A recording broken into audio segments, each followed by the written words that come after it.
and now, the program featuring the news and interests of the African American community. In 1979, ABC aired the sequel miniseries, Alex Haley's Roots, the Saga of an American Family. Now, like Roots before it shook up the nation and inspired some of us to uncover the true facts about our family trees. But as many of you know, for most African Americans, tracing family roots can be problematic because Africans were considered to be property. Families were sold off and broken apart. Genealogist Ruth Hunt is hoping that her free workshops, Back to Your Roots, will inspire others to research their own family history. It's something she has been doing ever since Roots hit the airwaves. Thank you so much for being with us today. Thank you. You have a fascinating family history yourselves. Just break down for us some of the things you discovered about your own roots. Well, from family reunions and sitting at the feet of my elders, I was fascinated about where they come from and who my grandparents were. I did have an opportunity to go to the birthplaces of my parents, because actually my parents are from Brooklyn, but they retired back in Virginia, and when I would go visit them, we would go to the towns that they came from, and we would go into the county clerk's office and look for documents like birth certificates, marriage certificates, so that I could get back. The difficult thing, as you know, before 1870, African American was listed as property, so they weren't listed in the books. But you can go to the county clerk's office and actually retrieve marriage licenses, which will take you back another generation. Because actually you start with yourself and you start to go back, your mother and father, your grandparents, and you're trying to get documentation on them. Now, what were you able to find out about your own history?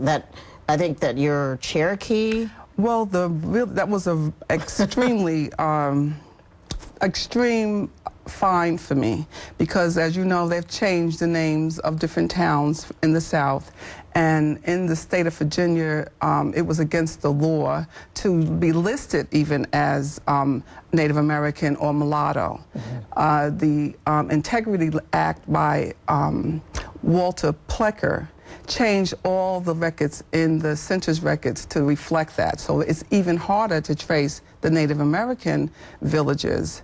But so happened that I went to Richmond, to the capital of Virginia, to try to find the burial ground of my great-grandmother, who was supposed to be full-blood Cherokee.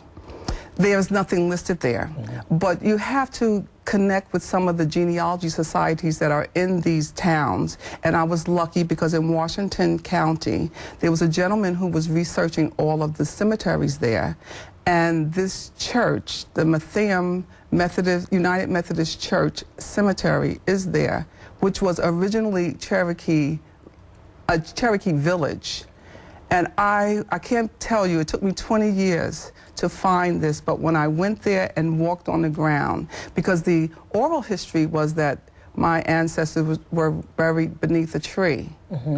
And somehow, of course, you know, this property now belongs to, it's a white cemetery, a white church, and all the Confederate gravestones are in this cemetery. But off to the side, genealogy is also very spiritual, because your ancestors come to you, they unfold some of the finds that you're looking for. And when he led me to where the African Americans were buried, which I said to him, these were Cherokee people, my ancestors were beneath the tree, as it was described, and their tombstones were tall and pointy, like the totem pole, the poles. So it was very unique, and they were buried around the tree. In addition to those Cherokee ancestors, now another branch of your search, you found that you former slave owners. Well, maybe you're talking about the Chancellor family. Yeah, you've got a tree that is just it's shooting all over the place. Broad. Yes, you do. And I think that you've been able to do all of this for yourselves over decades of work. I think the question a lot of our viewers are asking is, well, how do I get started when you know what you're doing? How do I get started on this search? Well, it's very simple. I mean, Ancestry.com is very helpful, even though I have done some research on it, but I actually do my own research in town. I want to connect with the people. But you start with yourself and you branch off to your mother and father. Now, do you go online? I know you've said it's better if you can to go to a place where maybe your relatives once lived. It's better if you can start on the ground, but a lot of people don't necessarily have the luxury. You can go to Ancestry.com, but in my workshop, I actually give a paper chart so that you start to work it out on paper first. Because a lot of people, oh yeah, I know grandma, but I can't remember when she was born. I don't know when they got married. I don't know my grandmother's maiden name. Because when you do research, you're really looking for women will be listed under their maiden names. So you start with yourself, you branch out to your mother's mother and father, your father's mother and father, and then of course those branches keep branching out. And you're going to try and fill in the blanks, fill in what you don't know. So you want to call your mother, your grandmother, and ask questions. And ask questions. Who was your grandmother? Where was she born? What was the migration pattern? If they owned any property. If they owned any property, then they would be listed in the deeds in that county. They can go back if people are from the South. Why is this so important? I think it's very important to know who you are. You know, I mean, growing up, people would say, "What are you? What are you?" You know, and what am I?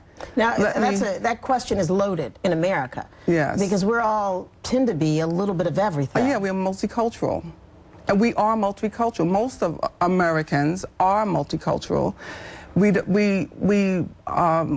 put it in a basket or in a bundle because we really don't know. But if you start to do the research, then you can say, yes, my ancestors, I mean, Catherine Kanzler was my great-great-great-grandmother on my grandmother's side, my mother's side. They were Germans that came to this country in 1749. The Germans, when they came to this country, they went to Yorktown, Pennsylvania, and then they left there and went to Lincoln, North Carolina, and that's where my Kanzler family went.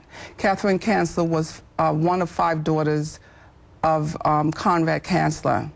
She had a relationship. He had slaves, and they said that he was very lenient with his slave. And Catherine threw her discretion to the wind, and she had 4 children by the slave. You don't normally hear that story. And you found all this out? I found all this out, yes, through my search.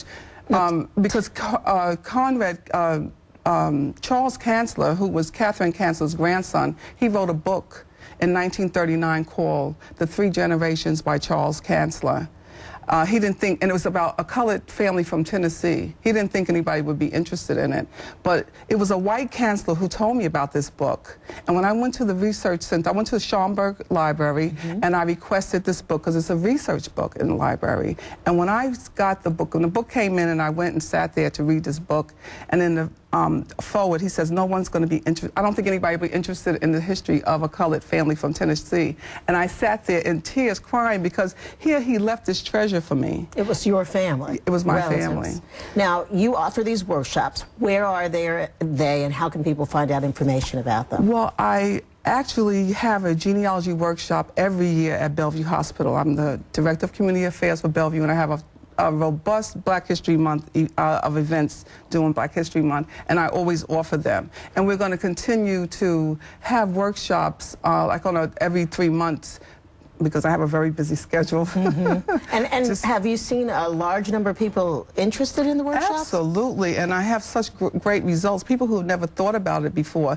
A lot of people who were at the retirement age, who were getting ready to retire, they actually came back to tell me, oh, I have such a great hobby now that I'm just uncovering things, because it's really important that people start to research early, because only we can document who our ancestors are. How did they build this country? What did they do? And in the census record, it will say what their occupations were. Now, you can also, there's a lot of information you can find in Washington.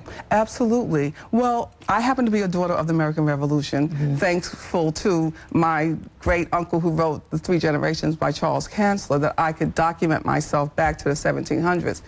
But the Daughters of the American Revolution, they have an extensive library there, which is open to the public, and that is where Alex Haley did a lot of his research in the Daughters of the American Revolution library. Thank you so much. Now, I'm curious. Okay. Okay, I'm going to have to take a look with your help. Okay. Thank you so much for being with us, Ruth. Oh, sure. We'll be right back.